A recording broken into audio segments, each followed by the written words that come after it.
So we have a really dry house, and the other day our dehumidifier died, so we went to get a new one. And this little dehumidifier now costs almost $80. Problem is, we only get a dehumidifier to last about 2 years here, so we decided to make our own. What we did is we took a 27-gallon tote, cut some holes in the top, cut a hole in the top, and added a variable speed computer fan, which is controllable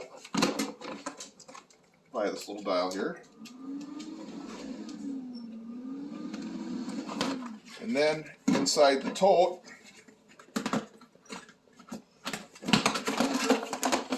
we put, this is a 10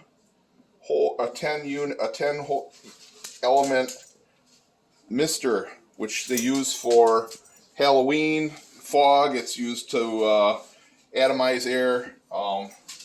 Just plug that in and show you how that works.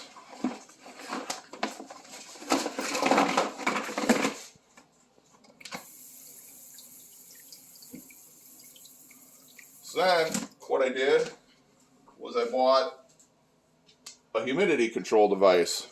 So I have my humidity right now set at 47.5. It's actually 40 degrees. I've only been running this now, or 40% humidity. I've only been running this about 20 minutes, and it already raised it from 19 to 40. So that has a plug on it. Turns the unit on and off automatically.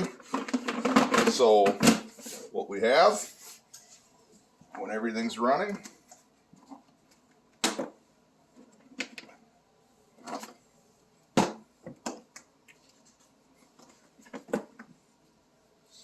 our fan,